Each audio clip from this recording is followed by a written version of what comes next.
కలెక్టర్లు కదలాలి, క్షేత్రస్థాయి పర్యటనలు చేయాలి, వారి పనితీరుపై రోజువారీ సీఎస్ సీఎంఓ నివేదిక ఇవ్వాలి. అజాగ్రత్తగా ఉంటే ఎవరినైనా ఉపేక్షించేది లేదు. రాష్ట్రంలో ఎరువుల కొరత లేదు. 25 నుంచి కొత్త రేషన్ కార్డుల పంపిణీ. ప్రతి కలెక్టర్ ఖాతాలో రూపాయల కోటి అత్యవసర నిధులు అని చెప్పి ముఖ్యమంత్రి రేవంత్ రెడ్డి నిన్న కలెక్టర్లతో జరిగినటువంటి కాన్ఫరెన్స్లో చెప్పడం జరిగింది.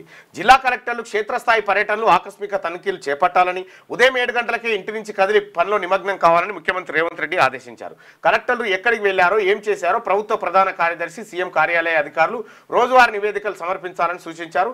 అజాగ్రత్తగా ఉంటే ఎంతటి వారినైనా ఉపేక్షించేది లేదని స్పష్టం చేశారు. రాష్ట్రంలో ఎరువుల కొరత లేదని, ప్రతి దుకాణం ముందు నిల్వల బోర్డులు ఏర్పాటు చేయించాలని పేర్కొన్నారు.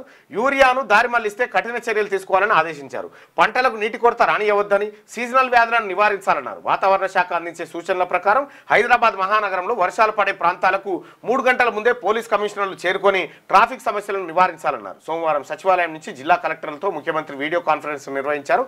ఈ సందర్భంగా ఆయన మాట్లాడారు. ఇక ఢిల్లీలో 24న కులగణన సర్వేపై సీఎం ప్రెజెంటేషన్.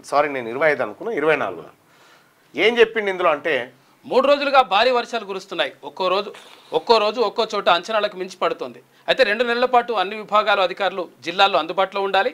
వాతావరణ శాఖ అందించే వర్ష సూచనలు వెంటనే అన్ని గ్రామాలకు చేరవేసి ప్రజలను అప్రమత్తం చేసే బాధ్యతను కలెక్టర్ తీసుకోవాలి. ప్రతి ఎరువుల దుకాణం వద్ద 2 పోలీసులు, 1 రెవెన్యూ ఉద్యోగిని నియమించి పంపిణీ సజావుగా జరిగేలా చూడాలి. యూరియాను పంటల కోసమే కాకుండా 20 నుంచి 30% ఇతర అవసరాలకు మళ్లిస్తున్నారని కేంద్ర మంత్రి నడ్డా చెప్పారు. ఎవరైనా వ్యవసాయేతర వ్యాపార అవసరాలకు యూరియాను దారి మళ్లిస్తే క్రిమినల్ కేసులు పెట్టాలి. ఇక తుంగతుర్తిలో లాంఛనంగా కొత్త రేషన్ కార్డుల పంపిణీలో ప్రారంభించాం. ఈ నెల 25 నుంచి వచ్చే నెల 10 వరకు అన్ని మండల కేంద్రాల్లో అధికారికంగా కార్డులను పంపిణీ చేయాలి. ఎమ్మెల్యేలు, జిల్లా ఇన్ఛార్జ్ మంత్రులు కార్డుల పంపిణీ కార్యక్రమాలకు హాజరు కావాలి. ఇది ముఖ్యమంత్రి గారికి ఒక చిన్న ప్రజల తరఫున ఒకటి ఏంటంటే, రేషన్ కార్డుల పంపిణీ ఉంది.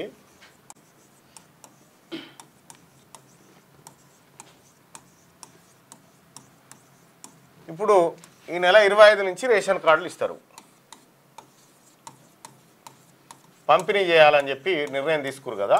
ఓకే, మంచిది, గుడ్, చేయాలి. కానీ వీళ్ళకి 25 అయిపోయిన తర్వాత ఫస్ట్కు రేషన్ ఇస్తారా? వీళ్ళకు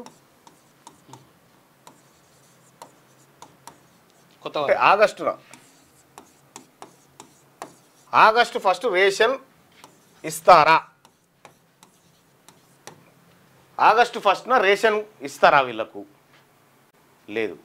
ఎందుకంటే 3 నెలలు ఒకటేసారి 3 నెలలు ఇచ్చేసారు. ఇప్పుడు 3 నెలల పాటు ఈ కొత్త రేషన్ కార్డులు నామకే వస్తుంటాయి. అంతే. లోకల్ బాడీ ఎన్నికల్లో ఓట్ల కోసం రేషన్ కార్డుల పంపిణీ వేగవంతం చేశారు. మరి నిజంగా ఆగస్టు 1కు ఈ కొత్త రేషన్ కార్డు వాళ్ళకి బియ్యం ఇస్తారా? ఈ రాష్ట్ర ప్రభుత్వం చెప్పాలి. ఎందుకంటే 3 నెలలకు సంబంధించి సెప్టెంబర్ వరకు సంబంధించినటువంటి రేషన్ మొత్తం ఒకేసారి ఇచ్చేసారు. మరి ఇప్పుడు కొత్త రేషన్ కార్డులు ఉన్నటువంటి వాళ్ళకు రేషన్ ఆగస్టు, సెప్టెంబర్ ఇట్లా ఇస్తారా? లేకపోతే 3 నెలలు అయిపోయిన తర్వాతనే మళ్ళా రేషన్ పంపిణీ చేసేటప్పుడే ఇస్తారా? ఇది చెప్పాలి. మీ పిల్లలు ఐఐటి, ఎంసెట్ లాంటి కాంపిటేటివ్ ఎగ్జామ్స్ కి ప్రిపేర్ అవుతున్నారా? జాబ్స్ కోసం చేసే ప్రయత్నంలో విఫలమవుతున్నారా? ఇంగ్లీష్ పై పట్టు సాధించలేక పోటీ ప్రపంచంలో వెనుకబడుతున్నారా?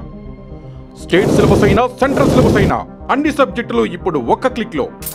షేక్ స్పైకర్ ఇప్పటివరకు ఎవరు తయారు చేయలేని విధంగా రూపొందించబడిన సరికొత్త యాప్. ఇప్పుడే షేక్ స్పైకర్ యాప్ ని ప్లే స్టోర్ నుండి డౌన్లోడ్ చేసుకోండి. కేవలం 1000 రూపాయలకే 7 ఏళ్ల పాటు సబ్స్క్రిప్షన్ పొందండి.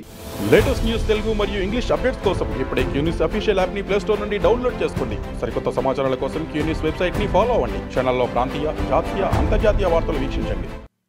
లైక్ చేయండి.